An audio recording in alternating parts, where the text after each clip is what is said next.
Hi Guido folks, welcome by a new book report, and we going to discuss part 2 of Come Follow to You from Osho, nearly 320 pages of spiritual information about reaching higher spiritual levels of consciousness and therefore also inner happiness.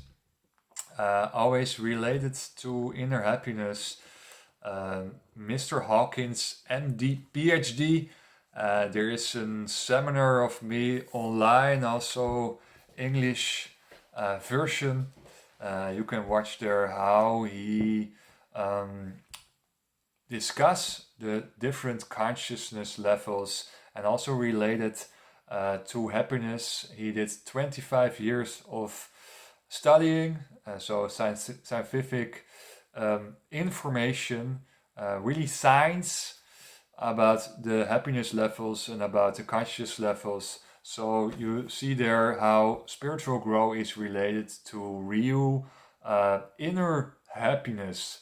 I like to discuss with you the most important things about this book, so you don't have to read this book anymore, but I should recommend this. I think this book and also part 1 is most of the interesting depth books of Osho. Come follow to you, and people are asking very interesting questions in the seminars, and they wrote it down what he was saying in those teachings. I want to discuss with you today 6 topics, and I will start with the questionless mind. And the questionless mind, that is something you want to reach, because then you already know. You already know what is going on inside. You already felt the ecstatic warmth of your body chakras. So you already know, so your mind will be less questionless. So you have to reach the questionless mind. And what I see by a lot of people, they have constantly questions and they're very curious about life, and that is very wonderful to see. But you can also be addicted to knowledge. You can also be addicted to questions.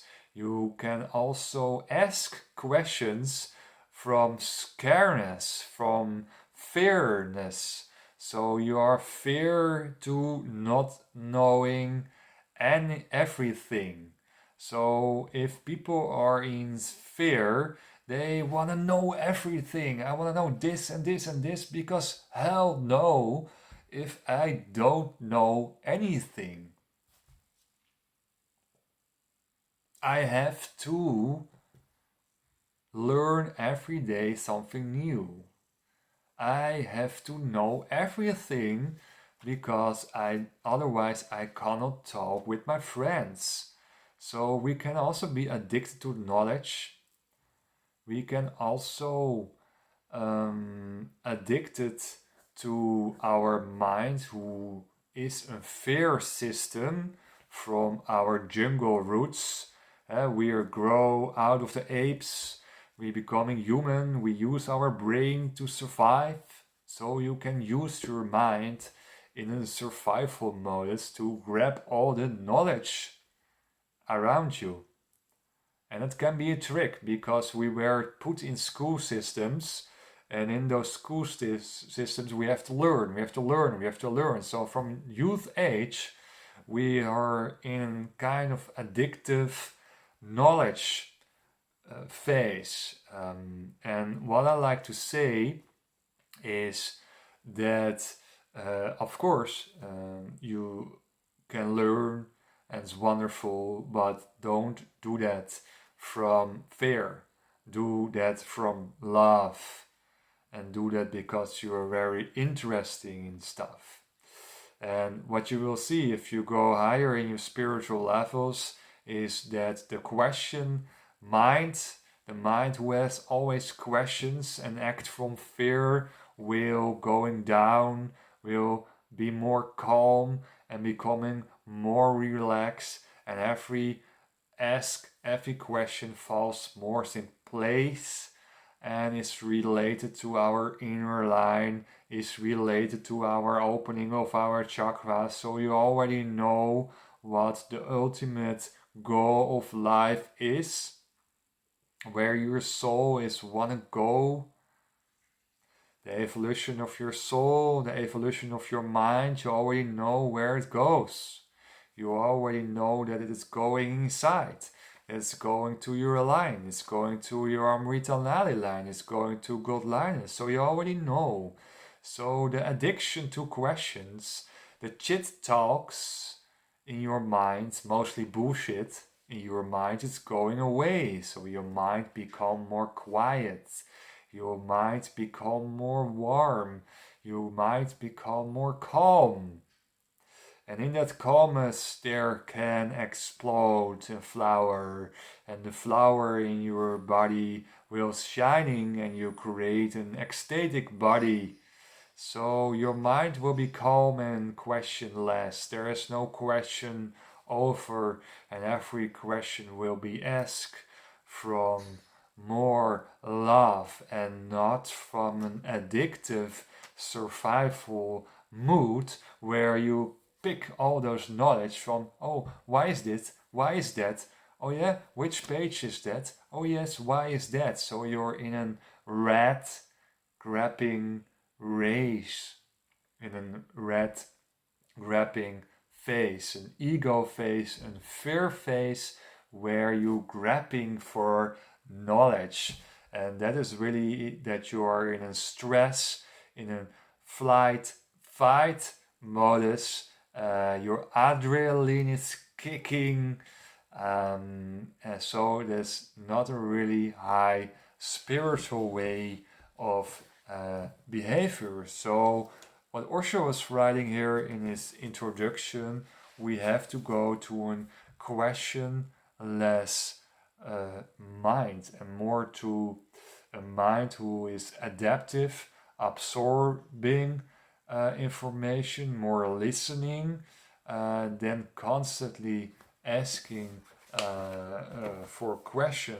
Although I have to say, we have different phases in our personal development, and of course, you have a phase of questions, because with questions you learn things. So also I think question is also a phase in your life where you have to go through it. You have to go through a question phase. So there I a little bit disagree with Osho, but you have to understand there are different phases in your life, and you have also to ask questions to understand what is going on in your inner awakening process. And I think that's also important to understand that it not must become a long life question path, that you not become your whole life addicted to the questioned mind. Okay, we're going to our second topic, and that is page 15, and I want to talk about that sentence. And here it's very interesting on page 15. He was writing about why people with high spiritual levels are attacked by society. You saw it by Osho. All the world was against him because he was setting up his own communes, and society don't let you escape. And he was making his whole parallel society, so they were scared. And also, you see by Jesus, he was hanging on the cross. People were throwing stones on Buddha. Why is that? I think there are different reasons, but one of them is that the Buddha or Jesus were killing your ego, and they were jealous on them. I think jealousy was a very important reason why they killed Jesus, and also why they throw stones on him, because they were very high in their spiritual levels, very intellectual, and people feel that they are less. They're undervalued if you are walk next to such a high spiritual guy. So they were jealous. I think that's one reason why they kill Jesus, and also why they throw stones on Buddha. But Joshua was saying, human stupidity is tremendous. So the average of humans are calibrated under 200 in a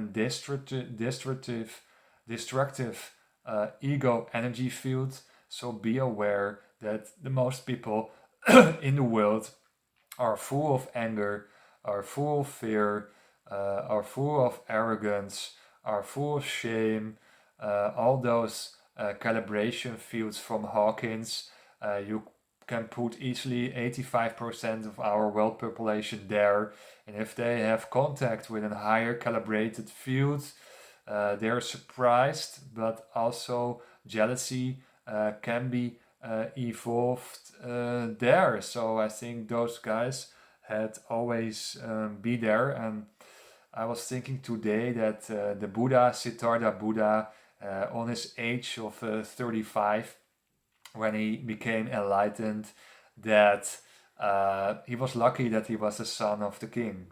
I think that was a very protective mechanism to protect him from killing people or from jealous people around him. And Judas was always jealous, was also jealous on Jesus. So he was selling Jesus for 30 rupees or something, 30 coins, and he was getting guilty feelings after the crucifixion. And Judas was going through a suicide, and he killed himself. So first they kill Jesus, and then society will be regret, and then the society want to worship the guy who they killed. So there a killing mechanism, social mechanism, but also a worship mechanism behind. So from guilty feelings, they worship the guy who they killed. So that mechanism you see a lot by higher spiritual evolutionary gears. I know a guy who was very high in the spiritual evolution, and he was starting his commune somewhere in Siberia, in eastern of Russia. And yeah, the authorities were not happy with that the people were coming there, and I think he's now in prison or something. So the attraction fields of people from higher spiritual level become enormous, and society leaders, mostly political leaders, have a high ego identification, so they become jealous or they're afraid of that kind of guys, and they will care that they're not coming back into society. So that's the tragic issue from operate on high spiritual levels. I want to go to the third topic today, and that is spiritual hedonism. And I love that sentence. I'm also an hedonist. I like to enjoy my life. I like to party. I like to make love with people. Enjoy life, buy high quality of clothes, Uh, in the future, I want to have also a beautiful car. Um, so what Osho was saying here on page 19, 20, and 25 is a kind of rebellious, but high rebellious is high spiritual because you have to break through all those mediocre conditionings what is putting on you. So you have to be kind of rebel.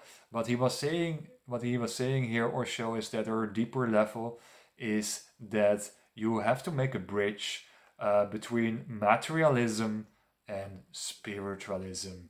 It is both. You can drink wine on the last evening meal, what Jesus was doing with his friends, drinking wine, enjoy dinner, and making fun. You can combine materialism with spiritualism. I see a lot of people in the spiritual world are declining materialism. They saying, "Oh, don't buy expensive stuff because that is not spiritual. Don't live in a big house. Don't go a lot of holidays because that is not spiritual." But spirituality is related to your inner line. It's related to the kingdom of heaven is within yourself. It's related to your inner chakras. There's nothing to do with what are you doing with your money. So what Osho is saying, you can combine. You can also ride in a red Ferrari if you are connected with your consciousness. If you're aware with your consciousness, you can drive so easily in a beautiful Ferrari. What he's against is that you're driving in a Ferrari with ego motives. So your motivation is from ego. You drive in a Ferrari that everyone is looking to you. That is ego. You drive in a Ferrari because then you get respect, false respect from everyone on the street. So then you become more valuable for your business friends. So that's all ego related. But you can also buy a Ferrari because you like it. You can buy a Ferrari because you like the shape and the forms of a Ferrari, or you like the interior, or you like the nice cloth inside. You like the wheel, how it's made. It's handcrafted. So it's very spiritual, right? It's made with hands. You can buy expensive clothes, high quality clothes because you like quality. You like the clothes because you can longer do with a jacket than with a cheap jacket who is produced in China, and child abusement is there related to. So what I want to say is that you can combine materialism and spirituality if it's not an outcome of ego incentives, and if it is in balance with your life. So don't exaggerate. That's always good. So spiritual hedonism is, I think, really the future, and the competition, and this was Osho also writing in his past books before I read, is also that what you saw in the communes, who has the most dirty clothes was becoming the more spiritual guy. So you get also the competition involved. Who's the dirtiest one? Who is eating for $5 per day, or who is riding in the ugliest car? So you get a competition who live the most poor lives. So then the ego is also become evolved. So also saying to people, "Oh, look how poor I live. Look, I give all my money to the poor people in the world," can also be a show-off element, and can be also ego related if you saying that. So I think balance and dissolve the ego incentives there are the most important part in spirituality and spiritual hedonism. So enjoy your life and make your holidays, buy your expensive cars if you really can, enjoy it. The next topic is when you're higher in your spirituality, you create a kind of atmosphere or an aura behind you as an emperor.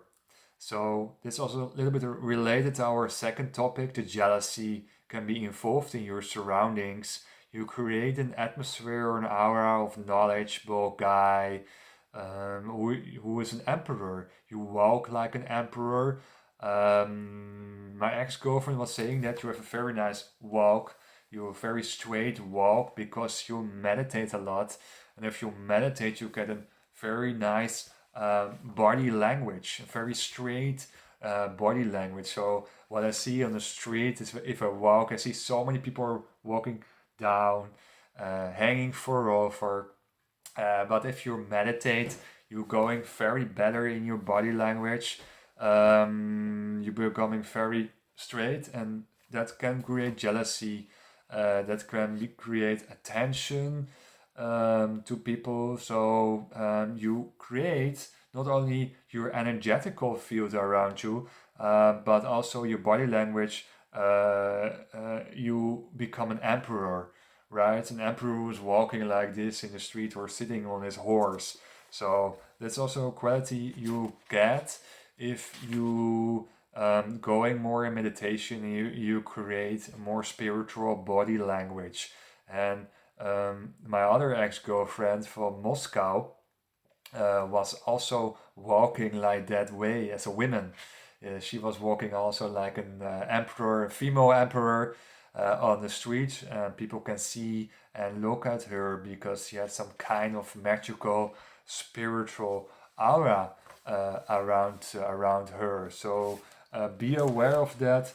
That people can feel very minimal next to you, and can be jealous and can put you down to reach their spiritual levels. So you're high in your spiritual levels, up to 500, 600, 700,000, and average people are on 200, lower than 200, and they try to drag you down. I think that's an awareness, a warning from you guys, if you go higher spiritual levels, that the mediocre society wants to drag you down. And you become a mirror, and that is point 4, and that's also related to Jesus and Buddha. You become a mirror for people. So if a guy has a very big ego, only your eyes, only your appearance will be a mirror for him. He's seeing himself via you. So a spiritual healer or a spiritual guy is a kind of mirror for the guy who is next to him or in front of him. And that can make people very scary. And also the qualities of a high spiritual guy who can see with his eyes through his soul.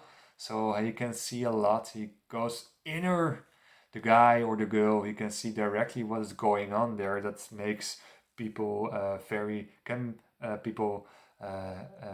be very scary from that. Related to the emperor, an emperor has always a very stiff face. I don't know if you watch old movies of Roman emperor guys. They're riding on a horse and they have a very stiff face, like this, some planking face. So no emotions there, and you create also that kind of face, a non-emotional face that it seems for the outside world, but that is mostly misunderstood because you're connected with your inner self, and that is so enjoyable. That's your energy giver. So there's no reason anymore to cry or to laugh. You're smiling less because smiling is compensation for your angriness. So before my spiritual evolution, I was laughing, and then I was crying, and I was angry. So we have all those kind of emotional rat race So you're going with your ups and downs in life. So if you're very emotional, and how more you are aware, how more you're higher in your consciousness, that means that you're showing less your emotions because you're connected with your long-term inner line. Uh, and that makes the necessary to smile on boring jokes less important. So people can think that you are non-emotional, or people can think that you don't have emotions or you never smile, but you are ecstatic loyal, and you feel your inner body chakras and they are warm, and therefore there's no reason to smile anymore or to laugh on something. Mostly, of course, I smile a lot of times, but it's not an overcompensation or something, because the inner connection with your line is much more ecstatic and has much more happiness than just a smile on a stupid joke. Um, the last topic, and it's also related, is that you are more acting from silence instead of language. Of course, I talk to you. I mean, I cannot be quiet all the time in these videos, but in real life, I'm more quiet. And in quietness, there is an energy transmission going on. So if I don't want to talk, I don't talk. If I have nothing to say, I have nothing to say. And I'm completely okay with that. And in my coaching sessions, I'm more listening carefully. And I know in silence, I can help that guy much more because the energy transmission is there. And that makes it all very more important than constantly talking. So listening and silence are more godly related, and talking is more worldly related. This is more from the world, it's more from the society. In the society, people are talking, talking, talking. And if you're only sitting in a train, you can hear, or in a public transport, you can hear all the people are talking on their cell phones. And mostly of the times they're talking about bullshit. 90% is bullshit what they're talking. And how higher your spirituality, you are not going into mediocre talks anymore, and you become more silence, and what you're saying is very precise, is very exact, is no nonsense, is very to the point. You become very clear, so you're not going into chit talks anymore. That's not your interesting field anymore. When you talk, you're very clear, you're very to the point, and that's also the transmission. What you see if you're growing higher in your spiritual levels, that you're more from talking, from a talkative mood, you're going more to a silence mood, and you're completely okay with that transmission. Thank you for watching to this video. I think the main topics were questionless mind, be aware of spiritual hedonism, you create a kind of quality of an emperor around you, and you mirroring your ego by others, so be aware of that, and you go more from a talkative mood to a silence mood if you are higher in your spiritual levels.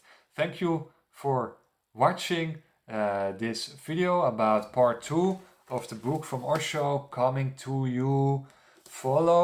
Come follow to you, nearly 220 pages, and I see you the next video. Hi.